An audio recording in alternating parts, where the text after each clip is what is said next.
के पुण्यार्जक हैं श्री बिमल कुमार, श्रीमती चंदा देवी, श्री सनत, श्रीमती ममता, श्री सुनील, श्रीमती नवीता, निसर्ग, आयुष, इशिका एवं समस्त अजमेरा परिवार। नीति क्लास, नीति क्लास, नीति क्लास। या हम सभी अपने जीवन में सुख और गुणों की अभिवृद्धि के लिए नीति के विषयों का श्रवण कर रहे हैं। नीतिकार हमें सिखाते हैं कि अगर आपको मंजिल तक जाना है या जो आपका लक्ष्य है उसको प्राप्त करना है तो बीच के जो हर्डल्स हैं, डिस्ट्रैक्शंस हैं, उनसे डरना नहीं। वो जो डिस्ट्रैक्शंस हैं लाइफ के लिए वो तो चलते रहेंगे। कोई मोटिवेट करेगा, कोई डीमोटिवेट करेगा, कोई सोचेगा कि तेरा काम हो जाए, कोई सोचेगा कि नहीं हो जाए। करना क्या है? तुमको करना है। सोचना किसको है? तुमको सोचना है। लाइफ किसकी है? तुम्हारी है। तो निर्णय भी किसको लेना है? तुमको ही लेना है। तो कैसे जीना है, कैसे नहीं जीना है, ये भी तुमको ही सोचना है। दूसरे के निर्णय से, दूसरे के डिस्ट्रैक्शन से हम डरें क्यों? दूसरों की सोच से हम डरें क्यों? मैं आपको एक कथा सुनाता हूं। एक साधु महाराज, नदी किनारे उनकी कुटिया थी और 4 महीने पानी आता था। तो जो उनके भक्त थे वो नाव से आते थे और शेष समय जो था वो नदी को यूं ही पार कर लेते थे। पानी सूखा रहता था। चीज़ें चलती रहीं। एक दिन नदी आ गई, पानी आ गया और एक भक्त के मन में आया कि इस बार तो आज के दिन गुरुदेव के दर्शन करने जाना है। आज के दिन गुरुदेव के दर्शन करने जाना है। नदी पूरी लबालब और रात के बजे 10। नदी पूरी लबालब और रात के बजे 10। अब क्या करें? उस भक्त ने नदी में पैर रखा और सोचता है, अगर मेरी गुरु के प्रति सच्ची श्रद्धा है तो मुझे दर्शन मिलेंगे। नदी में उफान। उसने गुरु का नाम लिया और नदी में चल दिया। नदी पार करके पहुंच गया, यूं ही पैदल। वहां पहुंचता है, गुरु पूछते इतने बजे रात को कैसे? जो साधु थे वो पूछते इतने बजे रात को कैसे? बोले आपकी याद आ रही थी और आपके प्रति मेरी अगाध श्रद्धा, समर्पण मन बन गया तो मैं आ गया। बोले कैसे? नाविक मिला क्या? बोले नहीं मिला। नाव वाला कोई मिला क्या? बोले नहीं मिला। कैसे? बोले चल के आए हैं। वो जो साधु थे वो सोचते हैं कि इतने साल हो गए मुझे साधना करते करते, मैं नदी पार नहीं कर पाया हूं, लेकिन इसकी श्रद्धा मेरे प्रति थी तो नदी पार करके आ गया। उन्होंने कहा मैं भी ट्राई करूं। बोले करो। साधु ने पैर रखा हो पानी में। बोले कैसे? बोले अब आपके दर्शन हो गए, अब मैं घर जाता हूं। बोले जाके दिखाओ। वो साधु देखते रह गए, वो पैदल निकल गया। ये जो कथा है इसको नीति और नैतिकता से समझना। ये मैं नहीं कह रहा हूं कि आप यूं ट्राई कर लें। आपकी जो श्रद्धा है, आपका जो डेडिकेशन है, वो हर्डल्स को हटा देता है। लेकिन आप करते क्या हो? अपन वो हर्डल्स के कारण, उस डिस्ट्रैक्शंस के कारण, वो जो रुकावटें आ रही हैं उनके कारण चीज़ों को छोड़ देते हैं। भले ही गर्मी कितनी हो, मन बना लो चलना है। भले ही मंदी कितनी हो, मन बना लो व्यापार करना है, सब कुछ चलेगा।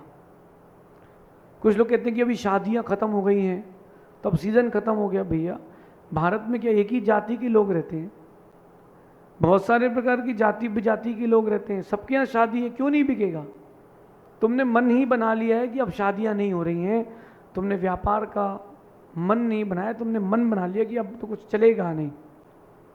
सब कुछ होता है। ये भारत है, विस्तृत देश है, और अब विकसित देश है, सब कुछ होता है, बस डिस्ट्रैक्शंस को डिस्ट्रैक्शंस ना माने। इतनी बड़ी गर्मी में अपन चल रहे हैं, बाहर आग है, फिर भी जिनके भाव हैं गुरु सेवा के, वो घर छोड़ के आते कि नहीं? कहीं ना कहीं उन्होंने डिस्ट्रैक्शंस को छोड़ दिया है। वो जो रुकावटें हैं, वो जो हर्डल्स हैं, उनको आपको ही हटाना पड़ेगा, अथवा उनको आपको ही इग्नोर करना पड़ेगा। वो बिना नाव के नदी कैसे पार करके चला गया? अगर वो नदी पार कर पाया है तो वो अपनी श्रद्धा और समर्पण के कारण। आपको भी अगर लक्ष्य प्राप्त करना है तो श्रद्धा समर्पण होना चाहिए, लेकिन ध्यान रखना पीछे की आवाज़ों को सुनना ज़रूरी नहीं है। मैं आपको एक दृश्य और सुनाता हूँ। एक लड़का विदेश में नौकरी करता और अपनी माँ से उसका लगाव, अटूट लगाव, माँ से फ़ोन में वो बातें कर रहा था और पीछे से छत पे खड़े होकर बात कर रहा था विदेश में। और जब वो बातें कर रहा था, बगल के देश ने उस देश में अटैक कर दिया। यहाँ बम, वहाँ बम। उसकी माँ कह रही पीछे से आवाज़ें क्या आ रही, मुझे क्या पता। वो एक दिशा में खड़े होकर बातें कर रहा था, उसको लगा किसी की शादी, पटाखे फूट रहे हैं। उसने अपनी माँ से जो बात चल रही थी उसके क्रम को तोड़ा नहीं, क्योंकि उसको हर्डल्स नहीं, उसको माँ से बात करना ज़रूरी थी। डिस्ट्रैक्शंस को उसने डिस्ट्रैक्शंस माना ही नहीं। आप क्या करते हो, जो पीछे से आवाज़ें आती हैं उनको अपना मान लेते हो कि ये मेरे लिए हैं, और आप ये मान लेते हो कि मेरे लिए, इसलिए आप वहीं रुक जाते हो। ये मत मानो कि वो जो पीछे से आवाज़ें आ रही हो तुम्हारे लिए हैं। यही मान के चलो ये आवाज़ें मेरे लिए नहीं, किसी और के लिए। तभी आप डिस्ट्रैक्शन से ओवरकम हो कर पाओगे, तब आप उन हर्डल से, उन रुकावटों से बाहर निकलकर अपनी जीत की ओर आ पाओगे। इतनी गर्मी में भी कहीं ना कहीं की रोड डल रही होगी, इतनी गर्मी में भी किसी न किसी घर की छत डल रही होगी, और रोड में काम करने वाले लोग लगे हैं क्योंकि उनको पता है 4 महीने कोई व्यापार नहीं चलेगा, पानी गिरेगा। छत डल रही हो, लेबर लगी है, उसको पता है कि 4 महीने में कुछ नहीं कमा पाऊंगी, अभी कर लो, सीजन चल रहा है। कहीं ना कहीं उसने डिस्ट्रैक्शंस को डिस्ट्रैक्ट किया है। आपको भी डिस्ट्रैक्शंस को डिस्ट्रैक्ट करना है, अपने आप को प्रूव नहीं करना है, अपने आप को इम्प्रूव करना है। नीति कह रही है कि कौन क्या कह रहा है, कौन क्या कह रहा है, कौन क्या कर रहा है, इससे आपको क्या करना है। अगर आप अपना लक्ष्य प्राप्त करना चाहते हो तो कौन क्या कह रहा है, कौन क्या कर रहा है, इससे आपको क्या करना है। आपको तो सिर्फ अपने काम से काम रखना है। अपने काम से काम रखो और जीत आपकी होगी। और जहां आपने काम से काम नहीं रखा, पीछे की आवाजें सुन ली, वहीं तुम्हारा काम गड़बड़ हो जाएगा। महाभारत सबने देखी है टीवी में। युधिष्ठिर ने जोर से कहा, क्या कहा, अश्वत्थामा हतः नरो वा कुंजरो वा। मैं आपको श्लोक की एक ही पंक्ति कह रहा हूं महाभारत की। तेज आवाज में युधिष्ठिर ने कहा, अश्वत्थामा हता, कि अश्वत्थामा मारा गया। धीरे से कहते नरो वा कुंजरो वा, क्योंकि झूठ बोलने का उनका त्याग था। क्या बोला उन्होंने कि नरो वा कुंजरो वा, मनुष्य गया है कि हाथी पता नहीं। एक हाथी का नाम अश्वत्थामा रख दिया गया और वो मर गया। और अश्वत्थामा के मरते गुरु द्रोण विवल हो गए और सुन करके बंधन ढीले और वहीं उनकी मृत्यु। अश्वत्थामा हता नरो वा कुंजरो वा। आप मेरी बात समझ रहे हैं। अगर पीछे की आवाज़ नहीं सुनते तो गुरु द्रोण जीत सकते थे। पीछे की आवाज़ ने उनको जीतने नहीं दिया। आपकी लाइफ में ये होता है, जब आप कोई काम करते हो, कोई निर्णय लेने जाते हो, तो पीछे की आवाज़ें जो आती हैं, समझ रहे हैं आप? वो आपको आपके लक्ष्य से भटका देती हैं। चाहे देखो आप व्यापार करो, चाहे पढ़ाई करो, चाहे साधु का जीवन जियो, पीछे से आवाज़ें तो आएंगी। तो उनको यही मान के चलना कि जीत के पहले के फटाके हैं।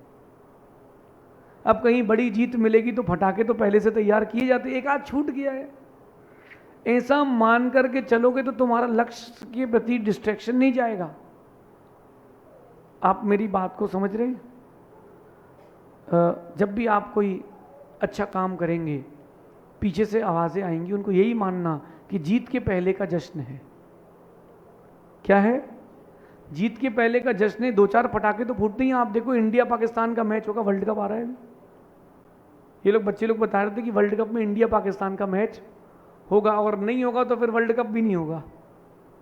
तो इंडिया पाकिस्तान का मैच है, पटाखे तैयार रहेंगे, और जैसे ही मालूम चला कि जीत किसकी होने वाली, वहाँ पटाखे छूटना चालू हो जाते हैं।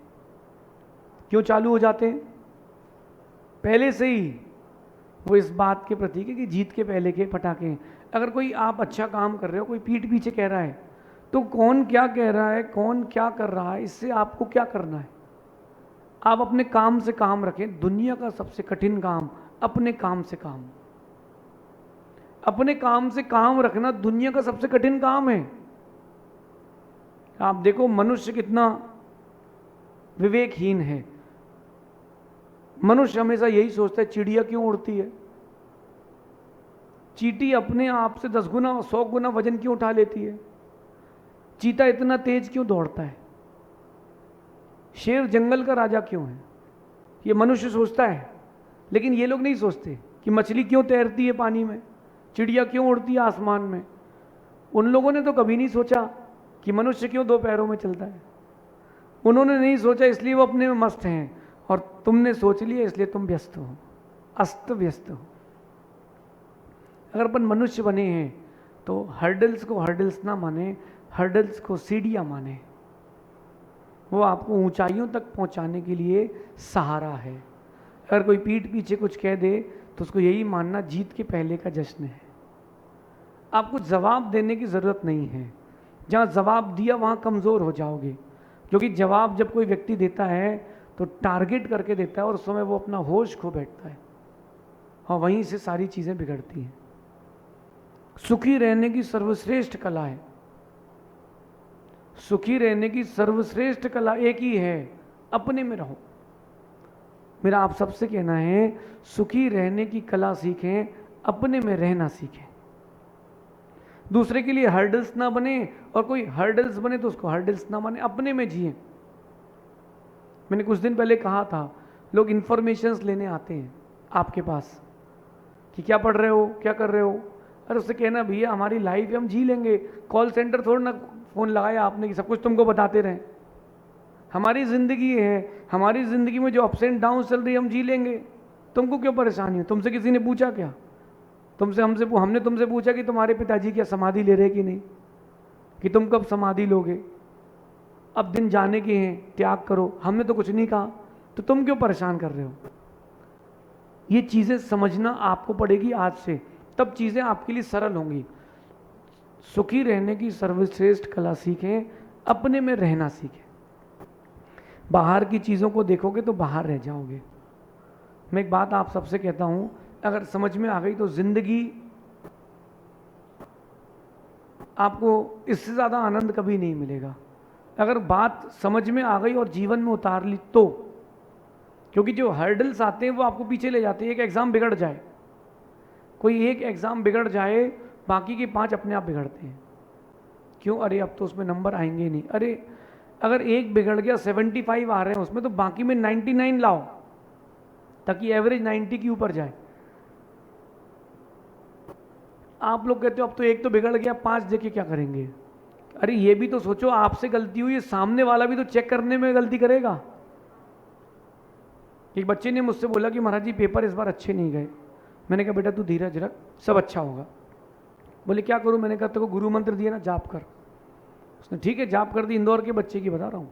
उसने जाप प्रारंभ कर दी। अब अभी वो आया था कुछ दिन पहले, मैंने पूछा क्या हुआ? बोले रिजल्ट आया था लेकिन मैं 5 नंबर से टॉप करना रह गया, मैंने रिवैल्यूएशन भरा और मैं ऐसा गेस्ट फैकल्टी कॉलेज में था, मेरी कॉपी मुझे ही चेक होने आई है। मैंने क्या किया, बोले 10 नंबर बढ़ा लिए। मैंने कहा बस, बोले इतने में टॉप हो गया ना, अपने क्या चाहिए। उसकी कॉपी उसको ही चेक होने आई है, उसकी टीचर कह रही कि बढ़ा ले। बोले नहीं मैडम बस 10 ही ठीक है। हर्डल्स आए लेकिन उसने धीरज रखा, हर्डल्स नहीं उसको आगे बढ़ा दिया। तो डरे ना, क्या करें, आप रहें अपनी मस्ती में, आप रहें अपनी मस्ती में। क्या फर्क पड़ता है कौन है कितनी बड़ी हस्ती में। आप तो अपनी मस्ती में रहें, अपने काम से काम रखें, ये सर्वश्रेष्ठ कला सुखी रहने की। क्या फर्क पड़ता है कौन कितनी बड़ी हस्ती में है। अगर तुम अपनी मस्ती में हो तो फिर किसी को क्या हस्ती की फिक्र, फिर कोई फिक्र नहीं है। जंगल जाओ, आप जंगल जाके देखो, वो एक रोज गाय चलती है, नील गाय, उसको कोई मतलब नहीं किसी से। उसको अगर रोड भी क्रॉस करना है, तुम्हारी गाड़ी निकल रही ना, उस पर पैर रख के निकल जाएगी। उसको जिस खेत का खाना है वो खाती है, वो अपनी मस्ती में। तुम जानो तुम्हारा काम जाने। ऐसे ही आप अपनी मस्ती में रहें, रोज गाय की तरह रोज रोज मस्ती में रहें, अपने टारगेट पे रहें, अपने काम से काम रखें, निर्णय लें और जीवन को खुशहाल जिएं, तब आनंद की बात है। आप रहें अपनी मस्ती में, क्या फर्क पड़ता है कौन है कितनी बड़ी हस्ती में। रावण को लग रहा था कि ये राम मेरा क्या कर पाएंगे, लेकिन राम थे अपनी मस्ती में, उनको पता था क्या फर्क पड़ेगा तेरी हस्ती से, और रावण की उन्होंने हस्ती मिटा दी बस। लेकिन राम अपने टारगेट में थे और रावण हर्डल्स को देख रहा था कि भाई छोड़ के चला गया, कुंभकर्ण उनके पास चला गया, बंदी हो गया है। राम ने हर्डल्स नहीं देखे। क्या राम की सेना के लोग नहीं मरे थे? मरे थे, लेकिन राम ने हर्डल्स नहीं देखे, राम ने डिस्ट्रैक्शंस रुकावटें नहीं देखी, राम ने देखा कि लक्ष्य ये है। आप लोग क्या करते हो, रुकावटों को देख लेते हो, वहीं रुक जाते हो। लक्ष्य देखो, बात खत्म, फिर जो होगा तो देखेंगे।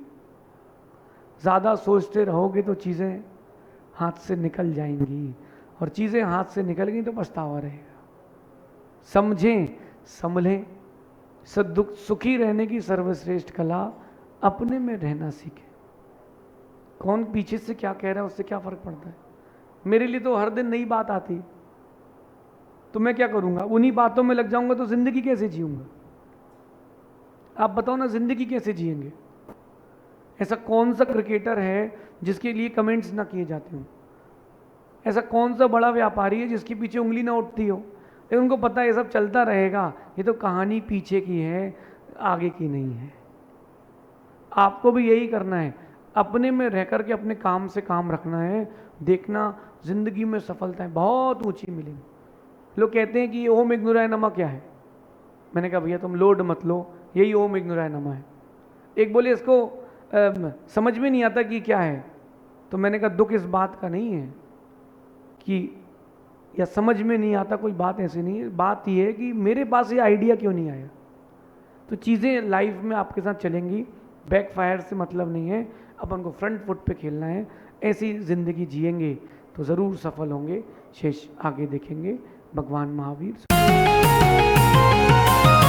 नीति क्लास, नीति क्लास, नीति क्लास। राष्ट्रीय राजधानी दिल्ली से 144